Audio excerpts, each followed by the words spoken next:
bad enough to watch this new review from PB&K with P? Yeah, I'm so mad that this is a meme. Are you bad enough, really? Alright, we're reviewing Bad Dudes versus Dragon Ninja. Oh my goodness. Yeah, this is a meme, and it's also a joke between my crew and anyone pretty much around our age. Let's get started on this one. Bad Dudes versus Ninja is awfully... Bad Dudes versus Dragon Ninja is usually just referred to as Bad Dudes. And it's known apparently in Japan as Dragon Ninja. Interesting. It was made in 1988. It's a beat 'em up from Data East. And it was apparently followed by a successor in 91. Two Crew. Yeah, I'm gonna have to look into that. And pretty much Data East is no longer with us because they went bankrupt in like 2003. But they actually do have some other games that I will be reviewing later. Okay, I'm ready for this because this goes into the super cheese area, boy. All right. First of all, game starts in Washington D.C. where President Ryan, basically based on Ronald Reagan, has been abducted by the Dragon Ninja clan. And the intro starts with an explanation where the meme comes from, are you bad enough dudes to basically go save the president? And pretty much, you bad dudes are named Blade and Striker. Striker's the dude with the green pants, Blade's the one with the white pants. I'm playing this Blade. Basically, the president's been kidnapped and you're supposed to save him. And it takes you through a few stages. Oh gosh. I think it's like 5 or 6 stages. I think it's 5. For the most part, it's very straightforward. When you beat the game, you basically get to eat hamburgers with President Ron. Spoiler, but not that you really care anyway. So, let's get deep into this. Pretty much, this is one of them old school beat 'em ups. The plus is that you could jump up to a higher level and down to a lower level, kind of like many other games, Strider included. And for the most part, I'm trying not to laugh. You do these punches and kicks, and you have various punches and kicks. You also can get knives and nunchuckers. I'm so mad they actually have it written nunchuckers. Nunchucks. You can also get shuriken and oh, my bad. I'm ahead of myself. You cannot get a shuriken. Basically, you fight against some very irritating ninjas who have a shuriken and another one with like a mashabishi, which I'm guessing is a huge sword. And there's also a couple of female ninjas, konochis. Really? For the most part, that remind me a great deal of Cyndi Lauper. I don't know why. This is the 80s and my memory is tied to very unusual stuff. And there are even some attack dogs and a ninja who sets himself on fire and just runs. Makes no sense. Pretty much some of these can be beaten up and avoided. And as you see me play through the game, I spent a lot of time doing some serious avoiding because I wanted to get through the game. Pretty much at the end of the level you get a boss, as they call them, super warriors. And first off is Karnoff. And the only reason why I'm even telling you what his name is because you see this dude later in some other games. But like, specifically, Karnoff, you know him from, I believe it's, what is it, Fighter's History. You know, Mr. Fire, except he doesn't say it. And there's like all sorts of knockoffs of that particular character in all sorts of other games.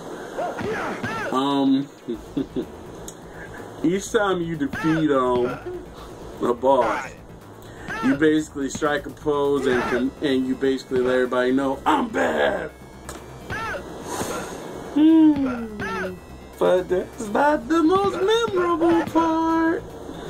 Now, I'm glad I've gotten through sort of the stuff I have to do at the moment. Whew. So, oh, okay. But first of all, if you're like just hanging around and someone's playing this around you but you can't see them, it may sound like there's an episode of some seriously gay porn going on. The reason why is the part that me and my crew joke about the most is the sound effects. Now, the music, again, it's not bad and it's got pretty decent graphics and such for the time, but the sounds, they're very basic. You kind of know them too. It's almost like when you play Final Fight. You know you're playing Final Fight. But this one is yeah, you know someone's playing bad dudes, and if they're not playing bad dudes, you don't want to know what they are playing. So pretty much, you know, it's just kind of like, are you bad enough? Apparently not. Just play with it. It grows on you real fast.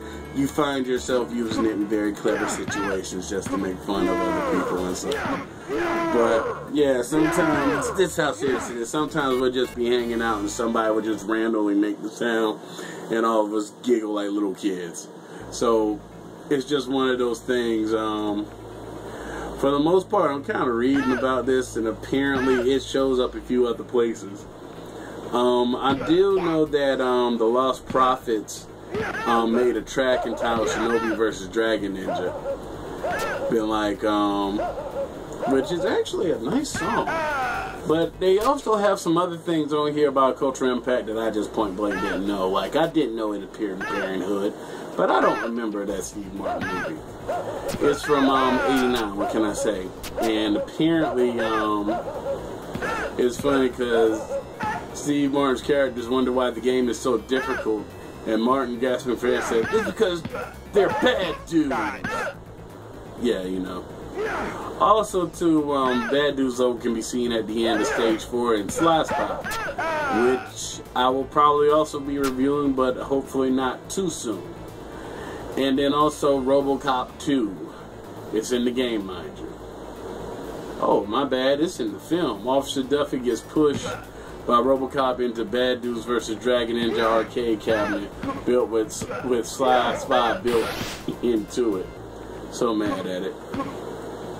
But yeah, apparently there's an internet meme that basically has the whole deal with, are you a bad enough dude? Which, yeah, I play with memes a lot, but you know, I don't.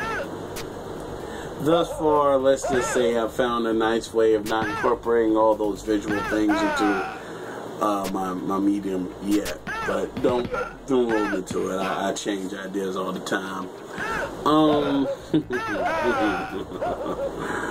Woo, but yeah, pretty much that's the biggest thing for this game is it's pretty straightforward. This is definitely a quarter swallower, which means that your collision detection is there, kinda.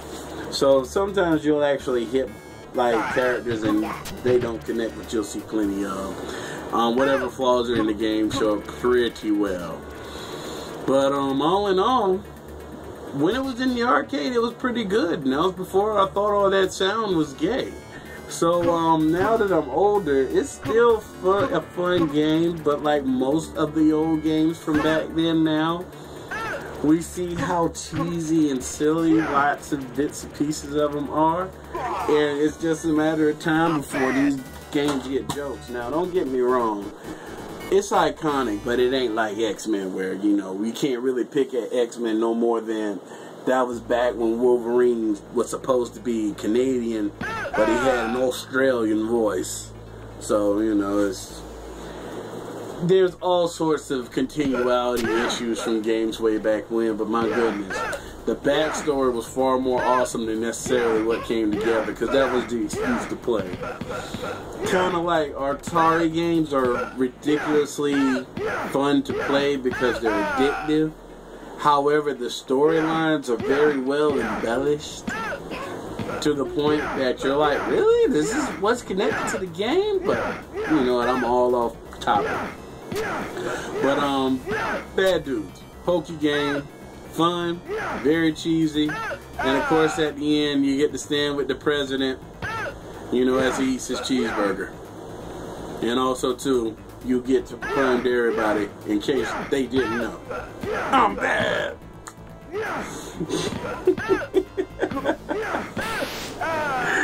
Woo!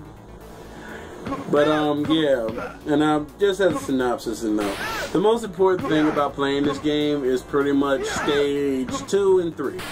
The reason why is stage 2 is the truck stage. You're pretty much on the back of this incredibly long tractor trailer.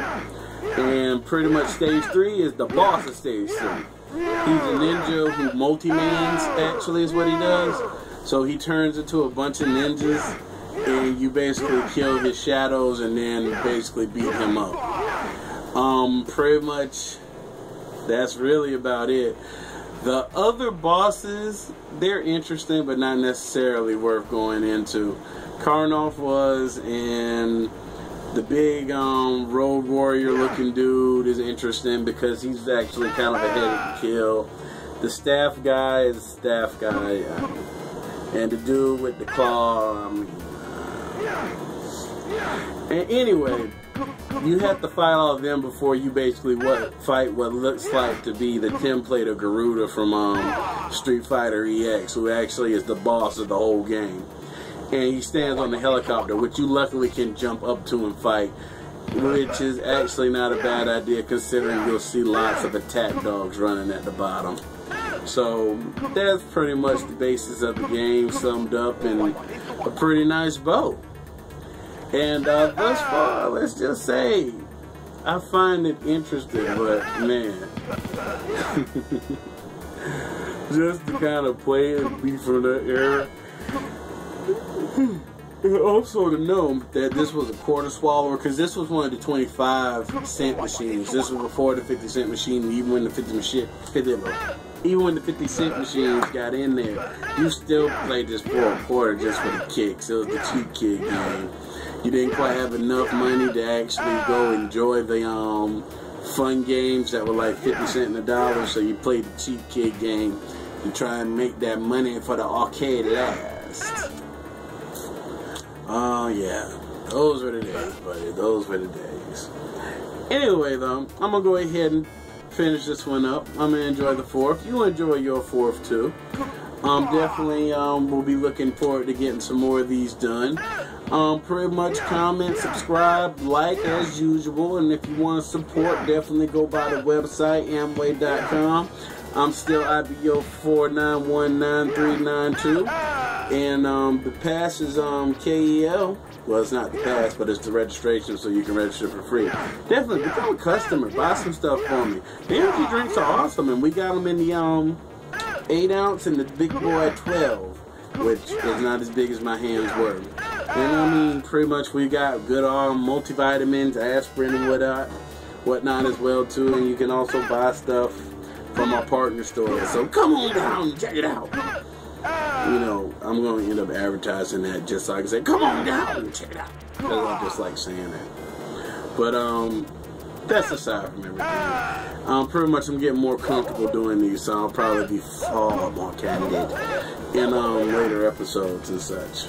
So we'll do what it do and later do what it do and enjoy what it do. Do it. Scooby. Alright, later.